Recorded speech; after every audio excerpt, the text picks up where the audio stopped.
ముందుగా హెడ్లైన్స్ చూద్దాం. రాష్ట్రంలో 4.14 కోట్ల మంది ఓటర్లున్నారు. రాష్ట్ర ఎన్నికల అధికారి ముఖేష్ కుమార్ మీనా. కూటమి మేనిఫెస్టోలో అమలు కాని హామీలే అధికంగా ఉన్నాయి. వైసీపీ రాష్ట్ర ప్రధాన కార్యదర్శి సజ్జల. ల్యాండ్ టైటిలింగ్ చట్టంపై విపక్షాలు తప్పుడు ప్రచారం తగదు. రాష్ట్ర విద్యాశాఖ మంత్రి బొత్స. టీడీపీలో చేరిన ఉపకార్ చారిటబుల్ ట్రస్ట్ అధినేత కంచర్ల. కూటమి గెలుపే లక్ష్యంగా పనిచేస్తానని హామీ. రాష్ట్రంలో మొత్తం 4.14 కోట్ల మంది ఓటర్లున్నారని రాష్ట్ర ఎన్నికల ప్రధాన అధికారి ముఖేష్ కుమార్ మీనా తెలిపారు.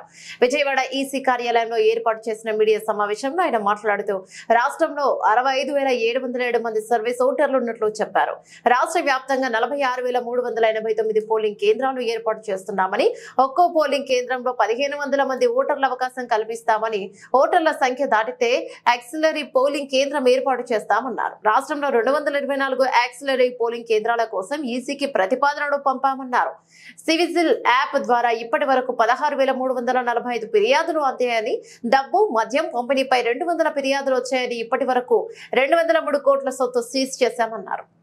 ఆ ఓటర్ లిస్ట్ ఫ్రీజ్ అయిన దీని ఫిగర్ ప్రకారం on the day of freezing, that is on 25th of April, we had the total 4,13,33,000 voters. దాంట్లో 2,02,00,000 మేలు, తర్వాత 2,10,00,000 ఫీమేల్ ఓటర్స్ ఆర్ దేర్. దీంతో పాటు మనకు సర్వీస్ ఓటర్స్ కూడా ఉన్నారు, 65,707 సర్వీస్ ఓటర్స్. సో ఫైనల్ ఈ అంతా service voters, male female third gender అంతా కలిపి 4,14,01,887 voters are there who are going to participate in the polling process on 13th of May. When we మనము electoral roll publish చేసినప్పుడు, అంటే January 2024 22nd January 2024కి మనము final role publish చేశాము. ఆ టైంకి there were 4,08,00,000 voters. Now there is a difference, అంటే January 22nd నుంచి ఈరోజు April 25th వరకు డిఫరెన్స్ ఇస్ 5,94,000 votes పెరిగింది. So now this is the final voter list. మనము పార్టీస్కి మొత్తం లిస్ట్ ఇస్తాము మన స్టేట్ ఆఫీస్ నుంచి. తర్వాత ఇప్పుడు క్యాండిడేట్స్ కూడా ఫైనలైజ్ అయ్యారు కాబట్టి ప్రతి క్యాండిడేట్కి ఎలక్టోరల్ కాన్స్టిట్యుయెన్సీ సంబంధించి, లెజిస్లేటివ్ కాన్స్టిట్యుయెన్సీ, తర్వాత పార్లమెంట్ కాన్స్టిట్యుయెన్సీ సంబంధించి ఎలక్టోరల్ రోల్ ప్రతి ఎలక్టర్కి కూడా ఇవ్వడం జరుగుతుంది. అది 6వ లెవెల్లో చేయడం జరుగుతుంది. పోలింగ్ స్టేషన్ నంబర్ కూడా ఇప్పుడు ఫైనలైజ్ అయింది. లాస్ట్ టైం మేము చెప్పినప్పుడు 46,165 పోలింగ్ స్టేషన్స్ వర్ దేర్. దీని తర్వాత మళ్ళీ ఆక్సిలరీ పోలింగ్ స్టేషన్, అంటే ప్రతి వెనెవర్ ద పోలింగ్ స్టేషన్లో ఓటర్ సంఖ్య 1,500 కింద పైకి వెళ్తే దీన్ని మళ్ళీ రెండుగా డివైడ్ చేసేసి ఆక్సిలరీ పోలింగ్ స్టేషన్ కొత్తగా ఏర్పాటు చేయడం జరుగుతుంది. సో మనం ఎలక్షన్ కమిషన్కి పంపించిన ప్రపోజల్ ప్రకారం 224 ఆక్సిలరీ పోలింగ్ స్టేషన్ ప్రపోజల్ పంపించడం జరిగింది. సో ఫైనల్ ఫిగర్, అంటే final figure of number of polling stations మనకు ఈ రోజుకి for which will be utilized for the upcoming election is 46,380. బాబు కూటమిలో అన్ని సాధ్యం కాని హామీలేనని, చేయగలిగినవి మాత్రమే సీఎం జగన్ మేనిఫెస్టోలో పెట్టారని వైసీపీ రాష్ట్ర ప్రధాన కార్యదర్శి సజ్జల రామకృష్ణారెడ్డి అన్నారు. గురువారం తాడేపల్లిలోని వైసీపీ కేంద్ర కార్యాలయంలో మీడియాతో మాట్లాడుతూ చంద్రబాబు ప్రకటించిన మేనిఫెస్టో అబద్దాల పుట్ట అని ప్రజలకు తెలుసునని, వైసీపీ బాధ్యతాయుతమైన పార్టీగా వ్యవహరిస్తోందన్నారు. రాష్ట్ర ఆర్థిక పరిస్థితులను అర్థం చేసుకుని అమలు చేయగలిగినవే చెప్పామని, కోవిడ్ సమయంలో 2 ఏళ్లు కూడా సంక్షేమమయం ఆగకుండా సంక్షేమ ఫలాలు అందించామన్నారు. జగన్ అమలు చేస్తున్న సంక్షేమంతో రాష్ట్రం శ్రీలంక అవుతుందని చంద్రబాబు అన్నారని, ఇప్పుడేమో మళ్ళీ అడ్డగోలుగా సంక్షేమ పథకాలు అమలు చేస్తామంటున్నారన్నారు. దాన్ని ఇంకోసారి ఇంకా పెద్ద ఎత్తున, ఎందుకంటే ఇప్పుడు పక్కన కూటమి బలం అనేది ఒకటి యాడ్ అయింది కాబట్టి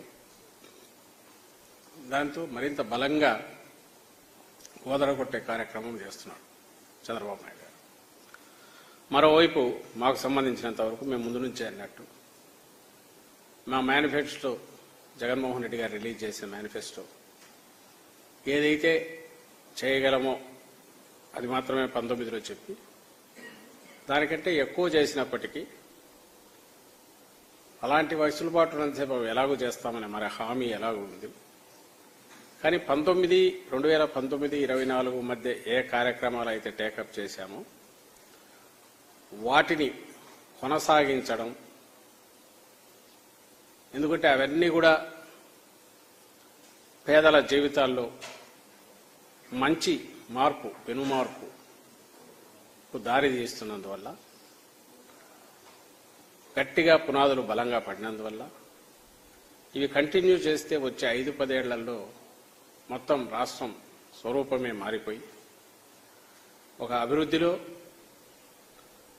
సంక్షేమంలో, అలాగే మొత్తంగా ఒక అభ్యుదయకరమైన సమాజం దిశగా అడుగులు వేసే రకంగా మేనిఫెస్టో రూపుదిద్దుకుంది.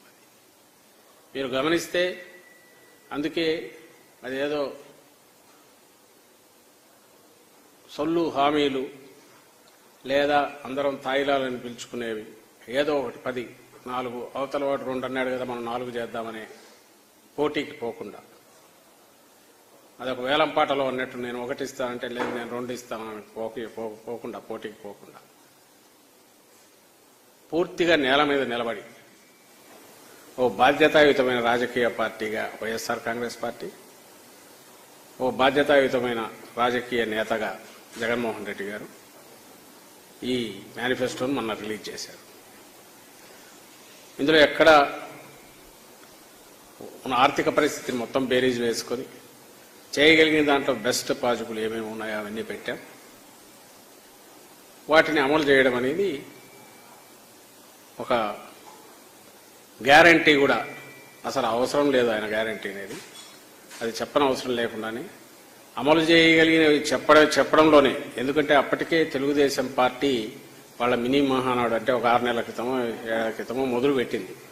ఒక 6 పాయింట్స్ కింద పెట్టేసి రాష్ట్ర ప్రభుత్వం ఎంతో ప్రతిష్టాత్మకంగా అమలు చేస్తున్న ల్యాండ్ టైటిలింగ్ చట్టంపై కూటమి ప్రభుత్వం అసత్యపు ప్రచారం చేస్తోందని రాష్ట్ర విద్యాశాఖ మంత్రి బొత్స సత్యనారాయణ అన్నారు. గురువారం విశాఖలో ఆయన మాట్లాడుతూ వివాదాలకు తావు లేకుండా ల్యాండ్ టైటిలింగ్ యాక్ట్ రూపకల్పన జరిగిందన్నారు. రిజిస్ట్రేషన్ శాఖ ప్రతిష్టను దెబ్బతీసేలా కూటమి నేతలు ప్రచారం చేస్తున్నారన్నారు.